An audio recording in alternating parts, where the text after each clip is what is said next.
Welcome to another edition of Down the Road. Got a lot of things ready for you today, not the least of which is an expert when it comes to ships and how ships can get sideways in the Suez Canal. And most importantly, how we keep losing ships around the world. Imagine a scenario where you don't hear about a plane crash and all the people that die in a plane crash. This is happening with ships a lot, and we never even hear about it. It took a ship to get sideways for me to kind of dig in on it, and we'll find out about that a little bit later. We're going to begin today's show with Erin Oban. She's a state senator from Bismarck. Erin, good to have you back coming down the road with us. Hey, Joel, I was really hoping the ship expert you were talking about was not me, because I had no idea if I ended up in the wrong place for this Yeah, no, discussion. That isn't it at all. I mean, I just find it interesting that we're sitting there at times talking about airplane crashes, and we have ship crashes. Nobody ever talks about it. I can't figure it out. The reason I asked you on was because I wanted to talk about some of the hypocrisy of the legislature, how they're out there acting as though oftentimes they're better. And I'm going to give you an example right off the bat. We know what happened with the trans bill this week. We know how they put it in full reverse, actually, when the numbers started coming in of the potential of lost business. That being said, here's another perfect example. Your colleagues who absolutely talk every day about how they want less government, less government, less government. They don't like the federal government. Get them out of my lives.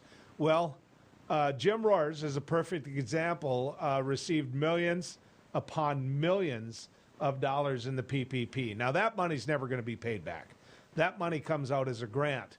And so does anybody ever call them on it? Does anybody ever say, look, you hate government so much and you won't even study.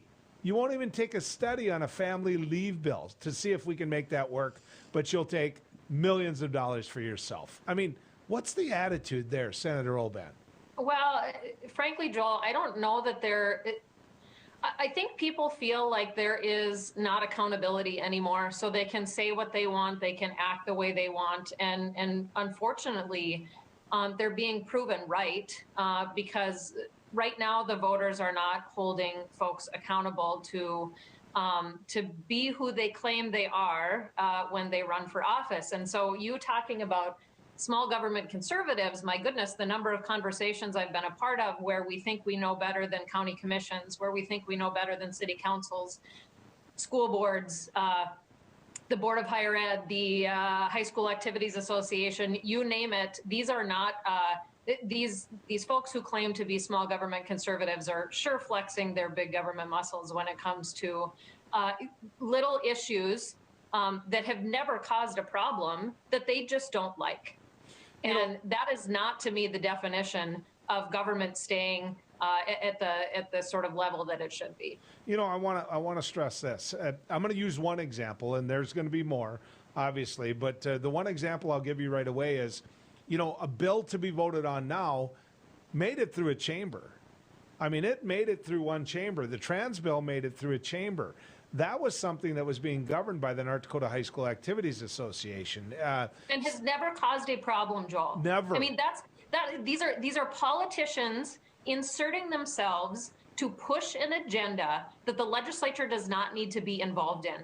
And I can't say that firmly enough, that you can't claim to be a small government conservative, bring in issues that have never caused a problem, that are already being governed by the appropriate governing body, and claimed it's just I'm so tired of the blatant hypocrisy, and it's just over and over again. This session has been on full display. I want to give you another example. You know, there was an attempt and there was a big push to basically tell mayors, well, it starts with governors, but mayors and people at an individual level that they can't and they don't have the power to say during the middle of a pandemic if their city is in a danger zone. And let's admit that. There was a time in Fargo when there were people that, the hospital was slammed. They were flying people out of here to be taken care of. And, you know, this legislature taking away the power for the mayor to be able to put a mask mandate on. I mean, that's a perfect example of what you're getting at. We'll be hearing that bill tomorrow in the Political Subdivisions Committee, on which I serve in the Senate. And it is another example, Joel, where, trust me, I don't like wearing my mask. I don't like it. This is not something I enjoy. What I do more than enjoy or not enjoy wearing a mask is I care about other people. It's why ultimately I ended up doing this job in the first place. And if it is such a royal pain for me to put on a mask when I'm around other people to make sure that I'm not going to be infecting anybody else, if that is the least I can do to show that I care about other people, I mean, really. And so the idea that we would prohibit that is so short-sighted to me, and it's so reactive, and is flies in the face of the idea that we claim that we support local control.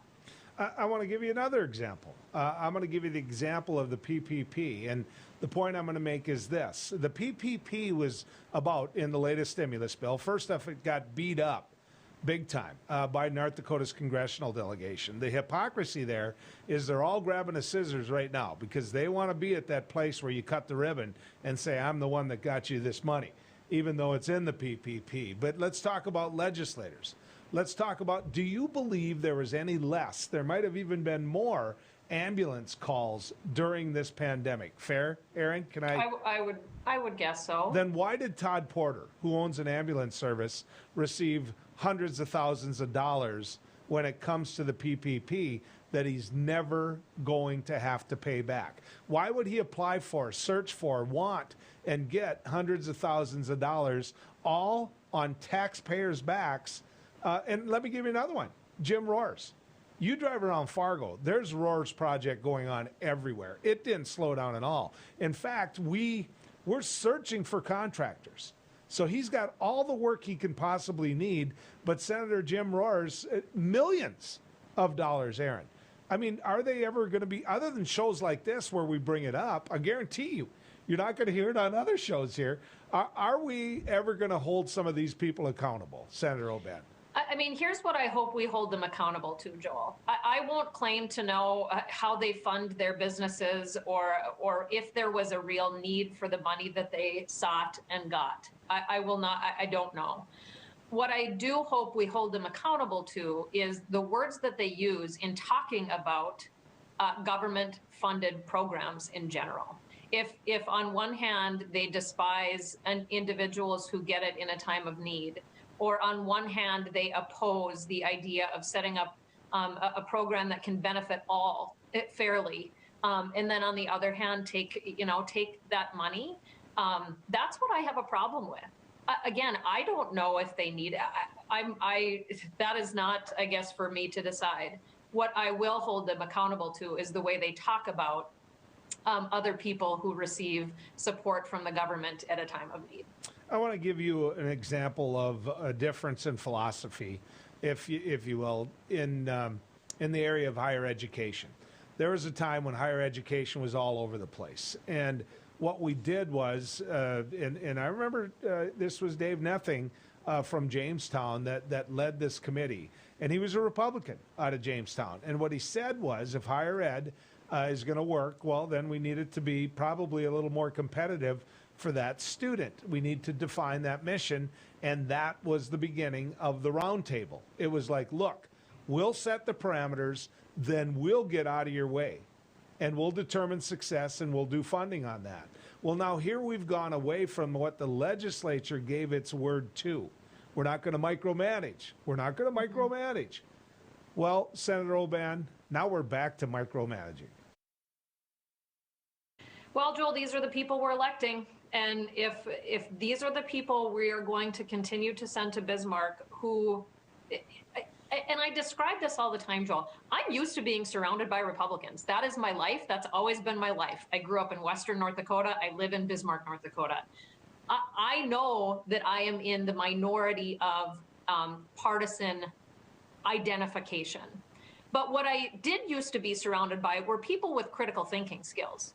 And less, those people are serving in seats in the legislature. And it's showing in the decisions that we make. It's showing in the in the surface level debates that we're having on very serious issues, it shows in the bills that are being introduced and that are absolutely wasting the short amount of time and energy we have to deal with the real issues North Dakotans need us to deal with that actually matter to their lives, instead of feeding these buzzword issues that do nothing but rile people up for no good reason, really for no good reason. You know, and what I struggle with the most out of all this, Erin, is they know the individuals in their caucus that are intellectually incompetent.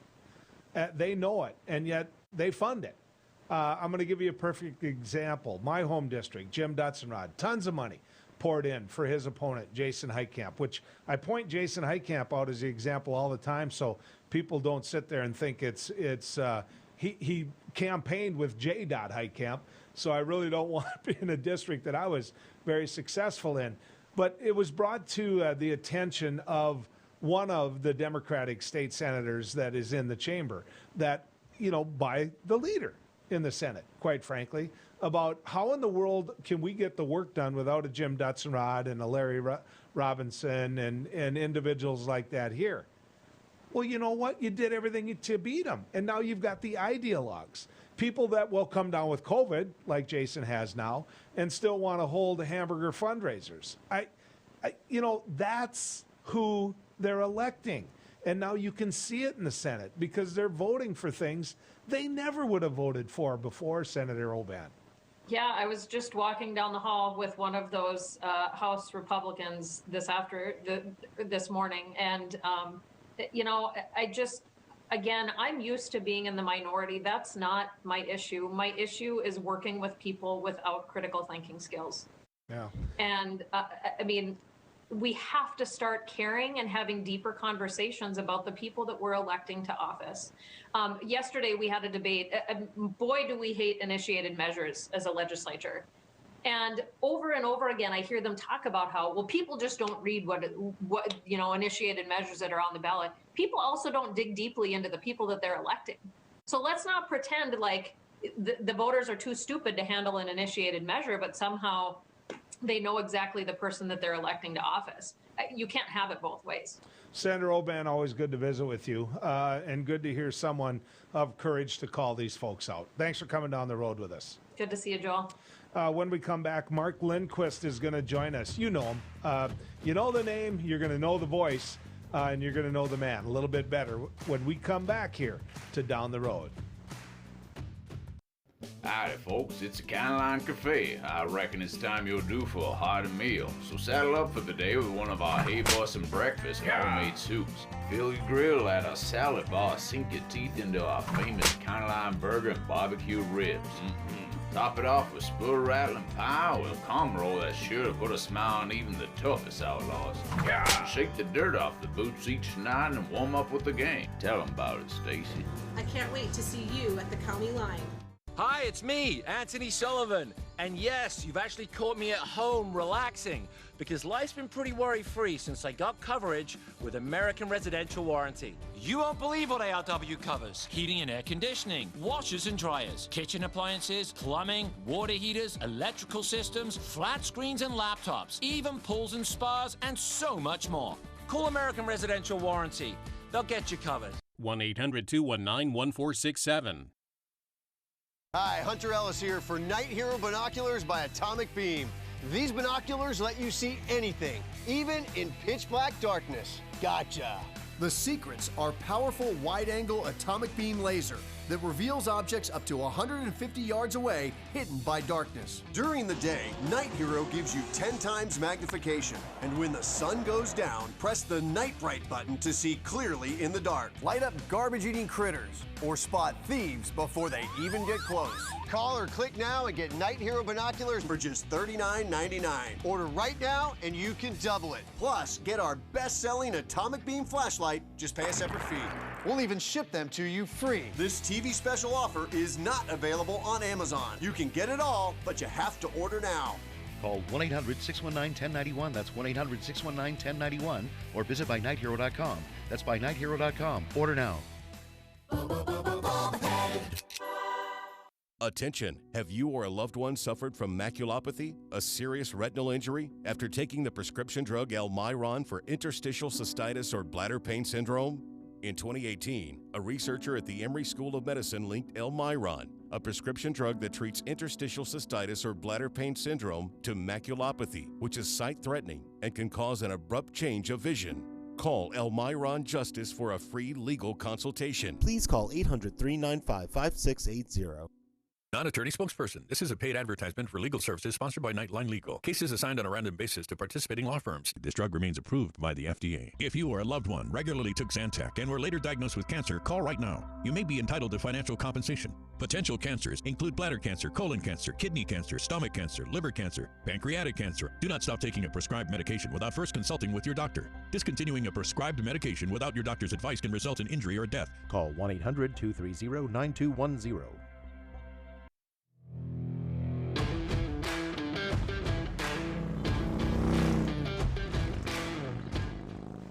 Welcome back to Down the Road.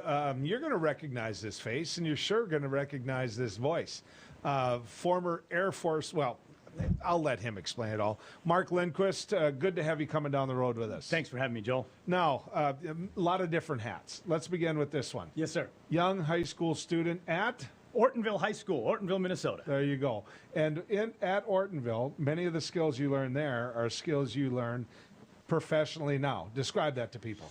Learn to sing the national anthem for the Friday night football games in Ortonville. Also learn to give speeches just like Dad would all over town. He'd always chair a meeting. If the church council needed someone to take charge, I've been following his footsteps for 39 years. Okay, so the reason I brought that up is because following your dad and knowing about service, you went into the Air Force. Yep, 2006, enlisted active duty as a young airman. Okay, and the reason why?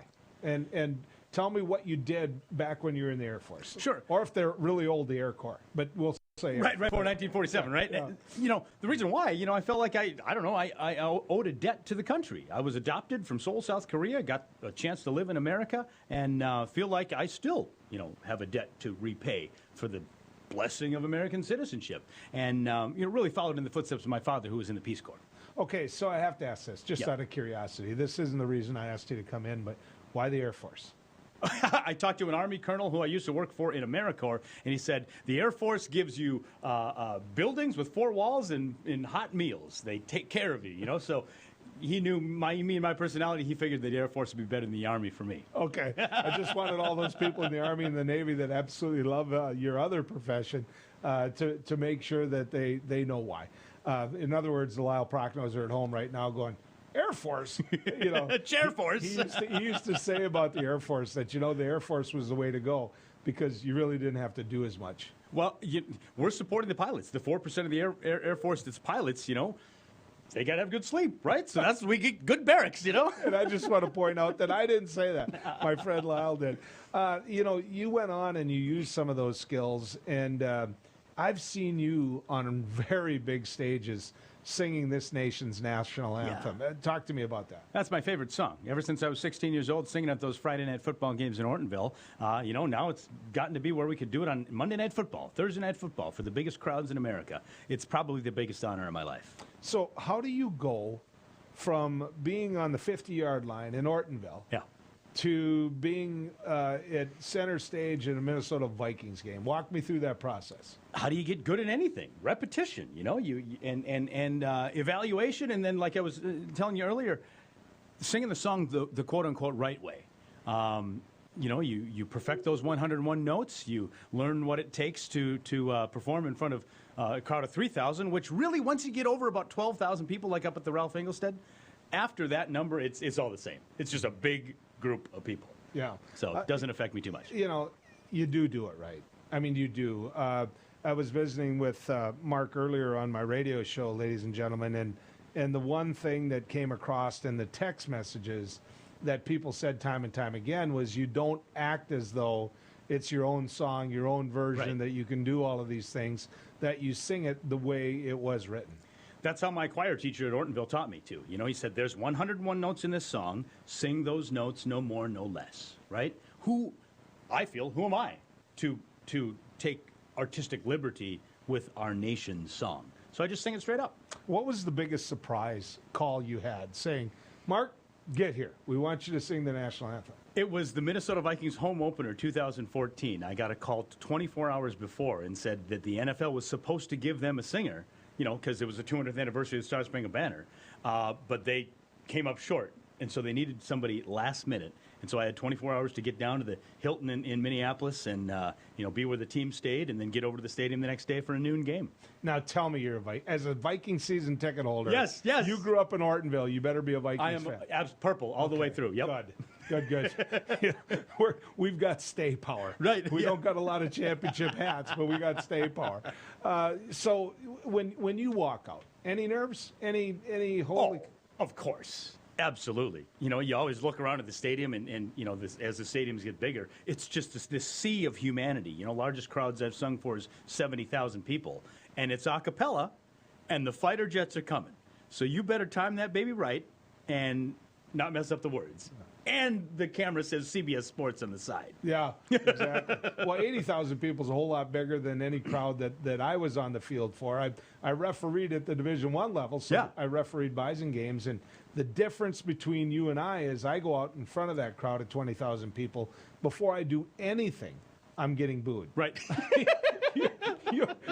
I got the benefit of wearing the Air Force uniform. They like me. So they do let you wear the Air Force uniform. They sure do.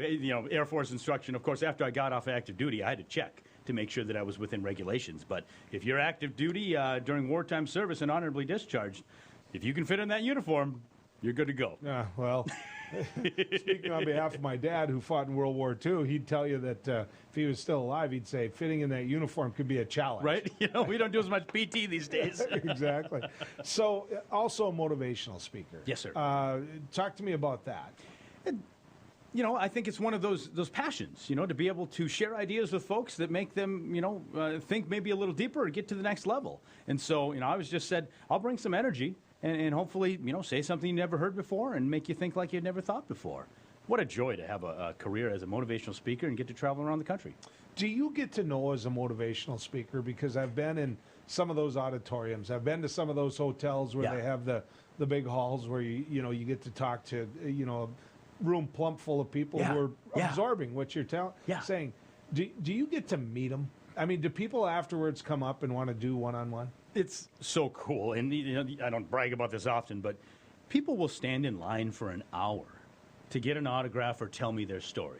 Because I'm sharing the American story. Adopted from Seoul, South Korea. I had the good fortune to be, adopted to a Minnesotan family, the Lindquist family, and people will come up and they can't wait to share their similar life experience with me. And I'll sit there and, sometimes, for hours and hear their story. Best part of the job. So what do you experience when you're from Korea, South Korea, and your parents adopt you, and now you're from Minnesota? That's home. Yes. What was that like growing up the way you grew up? I gave an interview in 1999 for a book about community service, and I told the story back then, even when I was 19 years old, that the community of Ortonville, Minnesota, even though I was one of the only minorities in town, you could probably count the minorities on two hands, K through 12 in Ortonville when I was growing up. They never made me feel any different. They never made me feel like I was an outsider. They accepted me and loved me even though I looked different than them. And I just think that's fortunate. You think about how it could have gone the other way, being a rare minority in a small rural town. I'm fortunate that I grew up in Ortonville. Great town. What would be so interesting to me is, and I don't know if you've done this, but make a trek back to South Korea. Yes. Have you been there? I went to the orphanage where I started life. I got to see a file of, that had been sitting there for 30 years. I learned my birth mother and father's name for the first time on that trip. Did you get a chance to meet them at all? No. Okay. But here's what I was going to ask. Yeah. So you're back in South Korea, and they're looking at your face, and they're hearing a Minnesota accent. I mean, what was that like? I'm 5'10", so I'm about 4 inches taller than the average Korean male, 3. And so they thought I was a basketball player, and they couldn't figure out why I looked at them in stunned silence when they'd speak Korean to me. I will tell you, the way you've lived your life all out 100 miles an hour, you got great parents. They wanted you in the beginning, they had you in the end, and they raised you right. Wow. I try to honor them with the life I live. You love your country, and you're good at bringing people together. You've got a bright future. It just depends on what you want to do with it. Big adventures ahead, sir. All right. Mark, always good to talk to you. Thanks, Joe. Appreciate it. When we come back, we're going to visit with a man and a gentleman who's going to talk to us about what's going on in COVID now. Brenton Nesemeier is going to join us. So we're going to talk to him. He's with the North Dakota Department of Health. He's a field epidemiologist. And so we're going to talk to him about what's going on in COVID and the spike in cases right here as we go down the road.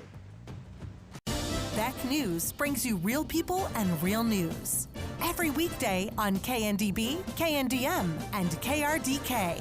Start your evening with the Dr. Duke Show at 4. Take a fresh look at current events with Ladies of Another View at 4:30. Go down the road with Joel at 5:30. Watch No Apologies with Becker at 9. Cap off your night with No Filter with Debbie at 10. Beck News. Real people, real news. Hello, I'm Mike Lindell, and as you know, my passion is to help each and every one of you get the best sleep of your life. That's why I created my new Giza Dreams bed sheets. The first night you sleep on my sheets, you'll never want to sleep on anything else. Go to MyPillow.com or call the number on your screen right now to get your very own MyPillow Giza Dream Sheets. When you buy one set of sheets, you'll get another set absolutely free. For the best night's sleep in the whole wide world, visit MyPillow.com. Introducing the Cool Turtle, the ultra-comfortable mask enhancer that creates a protective, cool, and breathable space between your mask and your face. Simply slide under any mask or gaiter and immediately feel the refreshing pocket of air surrounding your face. Cool Turtle's ergonomically designed, soft, comfortable shell immediately reduces mask friction, allowing you to breathe and talk in a comfortable environment. I can actually breathe. With the Cool Turtle, no more sweating. It's like I don't even have a mask on. Call now and get not one, not two, but 3 Cool Turtles for just $10. Order now and we'll send you 2 more Cool Turtles free. No fees, absolutely free. Plus, you can get a 10-pack of 4-ply face masks. Just pay a separate fee. This offer is not available on Amazon. Get the real Cool Turtle now. Call 1-800-270-1219. That's 1-800-270-1219. Or visit getcoolturtle.com. Order now. Indoor football is back in Bismarck. Bucks football season is right around the corner. Grab a friend or family member for a night of action-packed, hard-hitting entertainment. The Bucks open at the Bismarck Event Center May 8th as they take on the Massachusetts Pirates. Catch the sweetest seats in the house right on the sidelines with VIP service at a Bucks turf table. Available now for single-game purchases. Secure your tickets today by calling 701-595-0771. Bucks football, half the field and double the fun. Beck Communications is now hiring independent sales agents around the state. We're looking for highly motivated individuals to take advantage of this opportunity, selling advertising for our news and sports programming on Beck TV and sponsorships for the Bismarck Bucks indoor football team. Independent sales agents will make 50% commission on their completed sales for all products. Beck TV is the leader in broadcasting local sports, owner of the Bismarck Bucks indoor football team, and originator of newly launched news opinion programming. Submit your application now at careers@bechtel.coop. This is an exciting opportunity you can't pass up. 50% commission for independent sales agents now hiring at Beck Communications.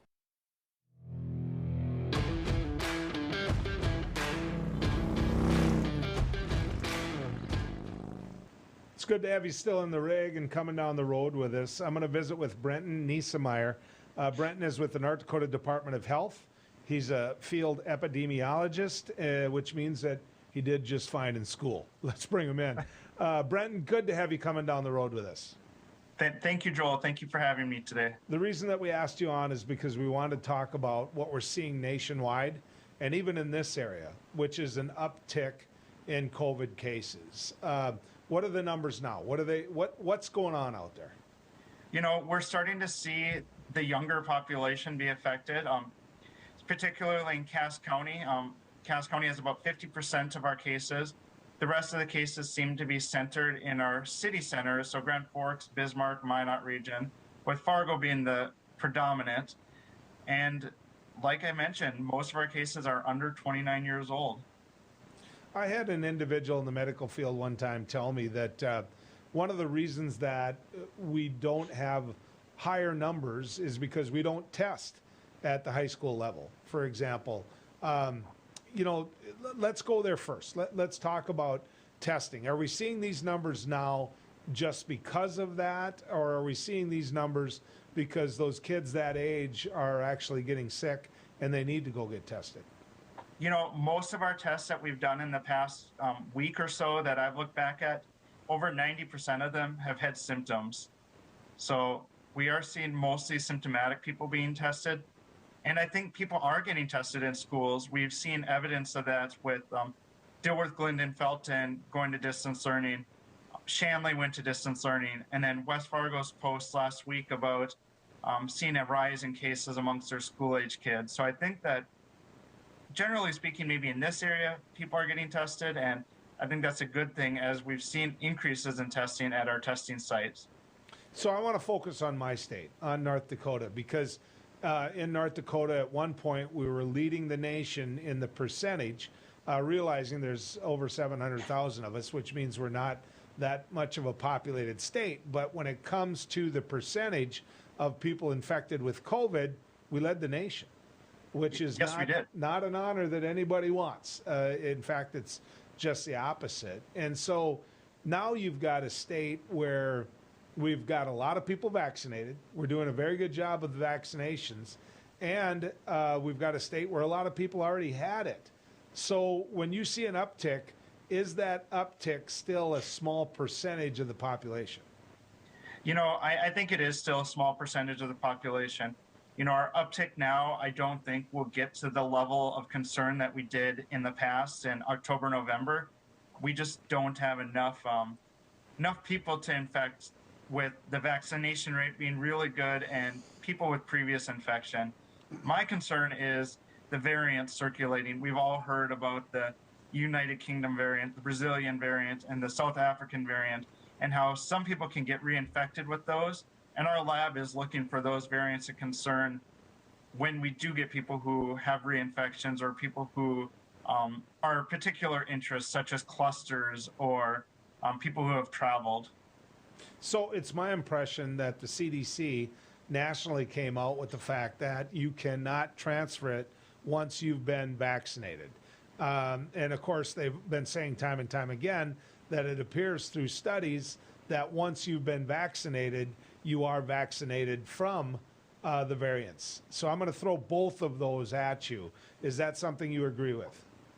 You know, yes, I do agree. Once you've been vaccinated, it's going to be much harder, and transmission of vaccinated persons or disease in vaccinated persons is going to be much rare. It's not going to be perfect. You'll still get a handful of people who do get disease, but it's not going to be very large amounts, maybe 1 in 1,000 or less of people who would actually get it. And then the variant strains, we're still learning about those variant strains and how some of them can evade vaccination, but vaccination is still really effective against those strains, and vaccination is still the best means of getting us to a normal summer that we all want to enjoy at the lake or out with our friends for that barbecue over the 4th of July. So, Brenton, how many people are saying no? What percentage of people out there are saying, nope, not going to take the shot? I have some in my life, in my workplace, that they won't take the shot. Some of them say that their doctors have recommended with their pre-existing health conditions that they don't. Others are just stubborn. And so, you know, it's a numbers game. You know how many vaccines have been out there. You know how many shots have been taken. So how many are saying no? You know, I think we estimate that to be around 30 to 40% of people are saying no. And some of those people, as time wears on, we are able to chip away at those people that say no. As more data comes out, the effectiveness comes out, and they see that their friends have been safer, their friends had no ill effects from the vaccine. So I think we'll be able to chip away at that number. It's just going to take a little bit more marketing and a little bit more media and a little bit more pushing to take away or chip away at that 30%. Let me give you an example in my life. I have 2 people that were vaccinated in my family. This is 2 out of a whole lot more than 2, okay? I don't even know what the top number is, but I would guess out of the 2, we'd be talking about, 2%, for example. These individuals, when they got their second shot, it knocked them on their butt. The next day, they were sick. The next day after that, they felt 100%. It wasn't anything that lasted long. But people continually use the fact that individuals might get sick with that second shot as a reason not to get it. What would your advice be to them? You know, my advice would be to them, experience COVID. Talk to someone who had ill effects of COVID. COVID has knocked people that I've talked to on their butt for a week, 2 weeks, 3 weeks. And I think one day of feeling unwell after a vaccine is one sacrifice to make instead of having 2 to 3 weeks potentially in the hospital. So how frustrating is it in your line of work? I mean, what you do is based upon science. And like you said, you need to, do more things like this to get word out publicly and do a better job of marketing, I think is what you said. How frustrating is it when you hear people lie? When you hear people just lie and say that masks don't help and that this vaccine isn't that this is government just spinning and you don't need it. I mean, how much do you want to rip your hair out when you know they're lying? You know, I probably do want to rip my hair out. My family also has those people in it, just like every family does. And it's just, eventually I know that I will chip away because I'm also stubborn. I have that stubborn gene in me from North Dakota, the stubborn Norwegian or Scandinavian gene. And I just keep pushing and, eventually I think I will overcome. And that's the way I have to be. I can't get angry. I can't get defensive about it. I just have to state the facts because that's what I know. And if I become too involved or too passionate, or passion is what I want to do, but if I get too involved and too angry, then I may push them away. So if I just push the facts straightforward, then eventually I'll chip away and they may relent. I want to point out that, many of the people that I speak to on a daily basis, I've asked what are the incentives? What can be used to make people get vaccinated? And it's my personal belief, for example, in the media world that I work in, that if you want to go in the press box of the Minnesota Twins and do a radio show, you're not going to get in there unless you've been vaccinated. And I think there'll be more of that in many lines of work, whether you get on a plane or not. I mean, do you see that day coming? One of the biggest benefits right now is if you're vaccinated and you've been fully vaccinated, so 2 weeks after your last dose, you no longer have to quarantine. So if you're exposed at school, you're exposed in an athletic event, you're exposed at work, you're exposed on a trip, you don't have to stay home. You can go about your normal activities. You don't have to miss any school. You don't have to miss any college classes. You don't have to miss going to the Bison game. You don't have to miss going to your sister's wedding. So I think that's the biggest part about vaccination is that you don't have to miss those activities if you've been fully vaccinated. See, out of all of those ones you didn't sell me on was my sister's wedding. A lot of people fake sick for that. You realize.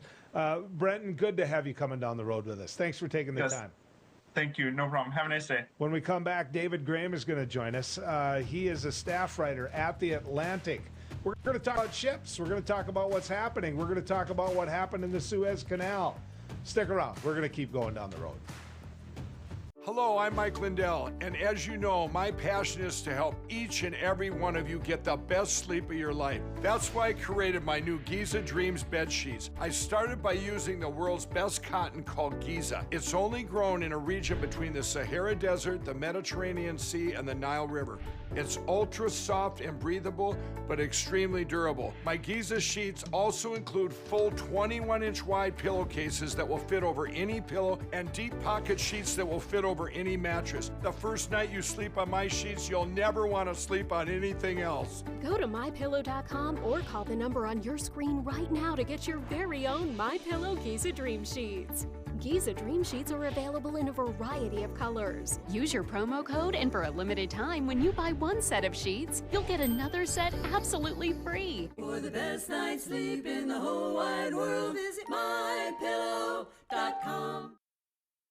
Non-attorney spokesperson. This is a paid advertisement for legal services sponsored by Nightline Legal. Cases assigned on a random basis to participating law firms. This drug remains approved by the FDA. If you or a loved one regularly took Zantac and were later diagnosed with cancer, call right now. You may be entitled to financial compensation. Potential cancers include bladder cancer, colon cancer, kidney cancer, stomach cancer, liver cancer, pancreatic cancer. Do not stop taking a prescribed medication without first consulting with your doctor. Discontinuing a prescribed medication without your doctor's advice can result in injury or death. Call 1-800-230-9210.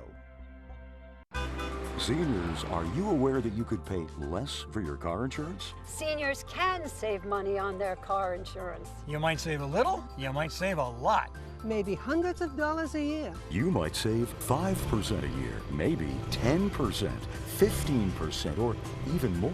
That's a lot of money. So call right now and find out just how much money you might be able to save. 1-800-699-0761. 1-800-699-0761.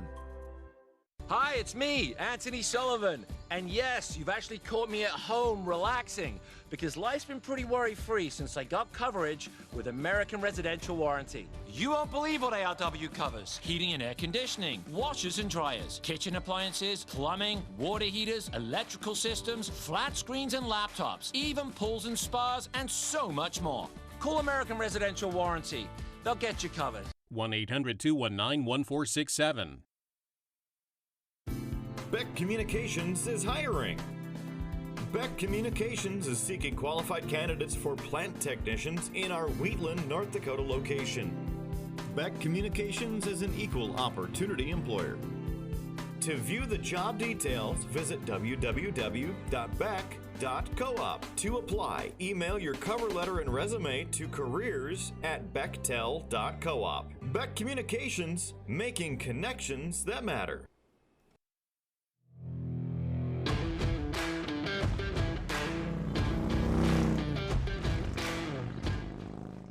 You know, I've been itching to do this. David Graham is a staff writer with The Atlantic. Everybody saw what happened with the cargo ship in the Suez Canal, and it drew attention to what's happening in the world of shipping goods by sea. And so, you know, I just wanted to talk to somebody who understands it. And when you find out some of the numbers that you're about to find out, I think you're going to scratch your head a little bit. So let's bring in David Graham. He's a staff writer with The Atlantic. David, good to have you coming down the road with us. Thanks for having me. You know, why do these ships, first off, you know, this one instance got people's attention. We all know that, right? You know, but do you think that this is just an anomaly? Because there's way more crashes apparently happening than this, David. Yeah, I mean, you know, just even simple incidents like this. We had a boat that got stuck in the Elbe in Germany a few years ago. You get these kinds of things. And overall, we have 100 big ships that are lost on average every year for the last decade, down to about 45. Last year was a pretty good year. But these things happen a lot. You get these big ships that ground or break apart, and you lose a lot of containers. So when you say that we lose that many, are there lives lost with that, or what happens here? Usually there aren't. You know, a lot of these are cases where a ship hits rocks somewhere and the crew is rescued, but the cargo can't be. But sometimes it is. You know, in 2015, there's an American freighter that went down in the Atlantic and 33 people were killed on that one. That was unusually large, but you do have cases like this, and sometimes lives are lost. So you say rocks, you know, the Suez Canal, I don't know if that was, you know, error by the captain. What usually is the cause of these crashes? You know, often there are a lot of things that have to go wrong for a ship to be lost. It's usually a lot of things. But you know, something that maritime experts point to being a consistent problem is just communication. You know, you've got problems where the crew isn't talking, someone's not taking somebody else's opinion right. There's not enough of the discussion, and what results is somebody makes a mistake, or a lot of people make mistakes. So that being said, what's on that ship? You know, there's tons of cargo moving here. If that ends up in the bottom of the ocean, if that ends up, I mean, do they ever have to recover it? Yeah, sometimes. You know, there's an interesting case going on off the Georgia coast right now. There's a huge car carrier that was bringing hundreds of cars, new cars to be sold, that capsized. And now they're trying to take it out, and it's really challenging because they don't just have the ship to deal with, they also have to deal with all of these cars that are on there. They're trying to salvage those. You know, you've got fuel that leaks. Sometimes you got toxic goods. It's all over the place. Well, and that was the big question that I was going to ask next, which is some of the stuff in these cargo carriers. You know, we're not just talking about, you know, toys or something like that. I mean, we're talking about some things that can be a real danger. No, that's right. I mean, you've got all kinds of toxic fluids. You've got chemicals that are washed off, and the way these ships work is it's a mix of things. You know, they're not, for the most part, carrying one thing. It's whatever's got to get from port to port, and so you'll get a whole lot of different cargoes. And you know, the fact is, the people on the ship often don't know exactly what's in any box. And when you get, you get a rogue wave that washes some boxes off the ship, they also don't know exactly what's missing until they get to port and they see what they don't have. See, when you said communications, I thought you were going to say weather. I did. I thought you were going to say weather. How often does weather play a factor in this? You know, weather is definitely a factor, it's usually a part of it. But you know, these ships are made to withstand weather. They're big, strong ships, and if you're doing things right, you can often avoid that. And you can get around that if you're being careful, if you're tracking weather conditions, if you're following best practices. What happens is if you sail into a storm and you don't use those, then you get into trouble. So, you know, human error. Is there someone other than the industry that, you know, the Evergreen, for example, that got stuck in the Suez Canal? He works for somebody. I'm assuming he doesn't own the ship. And so, you know, I realize he could get fired, that he didn't do his job properly. But is there some agency, is there some maritime rule, is there something that can take an individual like that and say, you know what, you can't go across the high seas anymore? You know, the answer is not really. It's a patchwork. So, you know, in the U.S., there's a variety of bodies that regulate things. The Coast Guard deals with safety. When there's an accident, the National Transportation Safety Board deals with things. There's the Maritime Administrator, which isn't really regulatory, but can set some practices. There are international organizations, International Maritime Organization. But something that amazes me, that, you know, the more I learn about, you know, the marine industry, is it really is like the Wild West, or it's like the high seas. You know, somebody can get fired from one ship and sign on to another one. They float around. You know, it's not often that closely watched. People are out on boats. And so even if you get tossed off one ship, you might very well get on another one. What about the condition of the ships? Is there any inspectors there that come around and say, look, this one's wore out. You just can't use it anymore? In the U.S., that's the case. But, you know, the U.S. fleet is really small at this point. It's down to a few hundred ships. And so then you go around the world, and all these ships, for the most part, they're flagged of a few what we call carriers of convenience. So countries that register a lot of ships, Panama, Liberia, there's a few of those. So the inspection regime is, you know, imperfect. It's irregular. Sometimes things squeak by, and a boat that really isn't seaworthy might end up still sailing. I have to tell you, there's a woman named Lorianne Larocco, and she writes for and is a producer with CNBC. And the one thing that she does in terms of gauging economics is looking at the number of carriers and looking at the number of containers that go across the high seas. And so, you know, she's seeing an increase, obviously, in the containers. But how many people do you think really realize the amount of containers that come into this country, and that's such a gauge of how much we're taking in overseas? I mean, I don't know if people really understand how we ship goods. I think that's totally right. We don't think about these things. I mean, we don't see these boats for the most part. We buy things at the store and they're there. You know, if you're ever in Long Beach or in Oakland or some of these big port cities, and you see the numbers of containers stacked up and the cranes there, it's really unbelievable how much there is. I mean, it takes my breath away to see the size, but that's not something that we have to think about typically as consumers. Okay, now to come back to the Suez Canal. Here's what surprised me. I worked in the construction industry for years. We put a lot of water line in the ground, and so I know what it's like to dig. I know what it's like to actually use something as a vessel to move water. I was shocked when I saw them digging out this ship. I was absolutely shocked at how incredibly volatile the bank could be. How there's no riprap, there's no nothing. It's like, hey, we dug a ditch, we used whatever soil was there, we kicked it up, now there's water running, go get them. I mean, I'm surprised that there wasn't, you know, erosion on the sides. I mean, talk to me about that, because you understand it more. What a terrible design, in my personal opinion. You know, some canals are a little bit more formalized. You look at the Panama Canal, there's a lot more, it's generally paved on the sides. And I think a lot of this has to do with it. There's no locks on the Suez Canal. And so that it's basically just a trough through the desert. Then they've made it larger several times over the years. They keep making bigger ships. They got to dig it deeper and dig it wider. But yeah, it's really just a trench. That's it. So talk to me about the Evergreen in the Suez. Whose fault was it? What happened? We don't know yet. There's a couple possibilities. Like the company says it was wind. Basically, the ship was blown. There was a rumor that the engines had cut. And I think we're going to find out a little bit more as these investigations go on. Ultimately, the captain is responsible for the ship, but captains going through Suez are required to take a pilot on who's a canal pilot. So we don't know whether the pilot made an error. We don't know if he didn't know how to handle the ship. Seems like they were going too fast, maybe to try to avoid going back and forth. So I don't think we have a great sense yet. Is weather even being looked at as one of the causes, or did this all happen in pretty calm waters? It seems like wind could be a big factor. You get a boat that big with a big flat side like that, and it's basically like a huge sail. So it's easy to imagine it catching a gust and getting blown into the bank.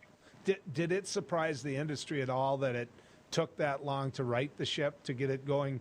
Because it shut down trade. I mean, they're talking about billions upon billions of dollars that were lost because of this. You know, early on, I think people thought it'd get free fast. And then, honestly, I think it came free a little bit faster than a lot of maritime folks expected. They thought it was lodged in there really well, and they got a lucky break with the tide and managed to get it out. But some people thought it was going to be a matter of weeks before they could get it free. So in that sense, kind of a lucky break. The sheer image of that backhoe, that one track hole that was in there, trying to dig this thing out, just in comparison size-wise. And all I kept thinking about was, don't you have more backhoes than that? I mean, can't you get her going? David, thank you. Thanks for coming down the road with us. You know, it'd be fun. Well, I think you just said a lot of things that people, including myself, didn't understand about shipping goods. So I appreciate it. My pleasure. All right. When we come back down the road, we're going to end up talking a little bit about some closing comments, you know, not the least of which are what's happening in terms of overall. And I want to visit with you about Mark Lindquist a little bit as well, about what a man like that could do for our society. So stick around. Do you worry about going to the dentist? After all, a visit to the dentist can easily cost $2,000 or more. Well, relax. The Carefree dental card is now available in your area. Call now and we'll send your actual card at no cost today. With the Carefree dental card, you go to the dentist whenever you need and you instantly pay a lot less. Activate your card and you can start using it immediately.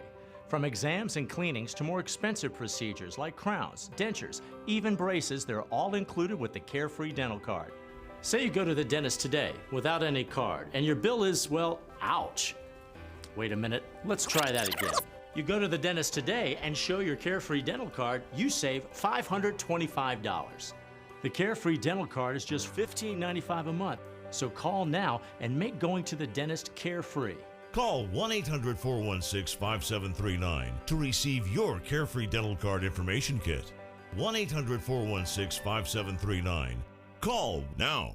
Beck Communications is now hiring independent sales agents around the state. We're looking for highly motivated individuals to take advantage of this opportunity, selling advertising for our news and sports programming on Beck TV and sponsorships for the Bismarck Bucks indoor football team. Independent sales agents will make 50% commission on their completed sales for all products. Beck TV is the leader in broadcasting local sports, owner of the Bismarck Bucks indoor football team, and originator of newly launched news opinion programming. Submit your application now at careers@bechtel.coop. This is an exciting opportunity you can't pass up. 50% commission for independent sales agents now hiring at Beck Communications. I can't say enough good things about these nano hearing aids. Real people talking about nano hearing aids. The hearing quality is great. Until now, hearing aids used to be too expensive for the average person.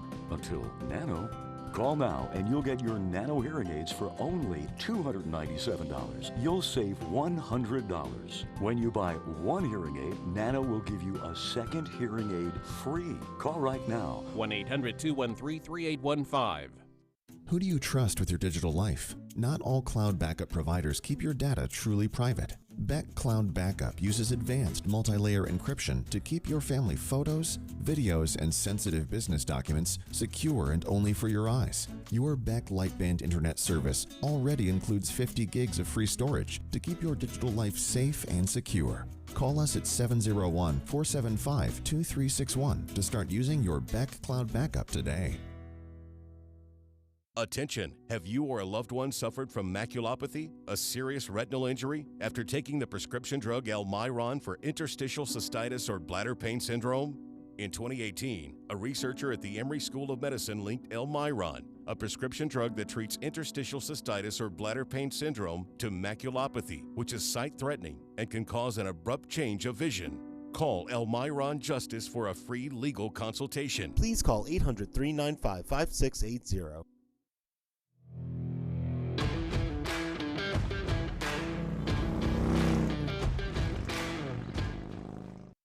You know, ladies and gentlemen, I'm pretty proud of Down the Road. Sure, you're going to hear a Dem NPL take on some of the issues of today. Heck, where else are they going to hear it if they don't get a chance to hear it here? They're being kind of stifled by a lot of other people. But I'm proud of the approach we take. We bring you a lot of guests on a lot of different subjects that don't involve politics. So I hope you're enjoying it. I do. I hope you're enjoying it. It's work, but it's fun work. And it's being done through a network that's taking a chance and is putting something out in front of you that they hope you enjoy. That being said, my approach is this, okay? My approach is to make sure that you can hear all sides. And I want to prove to you that. Tomorrow, you're going to hear Al Carlson in this chair. Al Carlson's lined up his own guests. Al Carlson is going to give you his own take. Now, why is that important? Well, it's important because I asked him to. It's important because I can control who guest hosts this. Al Carlson is the former majority leader of the North Dakota House. When he was in the legislature, he was one of, if not the most powerful legislator developing policy in the state of North Dakota for years because he's a Republican with very strong Republican views. I asked him to come on. And so don't forget that. When you're watching this, don't forget that that's the approach that we take here on Down the Road. It isn't just one view that we want heard. That isn't what and who we want this show to be. The other thing is Mark Lindquist. You heard him earlier today. What a breath of fresh air. I don't know what the future holds for him, but the optimism in his voice is absolutely, well, it's infectious, for lack of a better way of putting it. I'll be back on Tuesday. We're going to take some Easter off. Until then, it's been good riding with you, folks.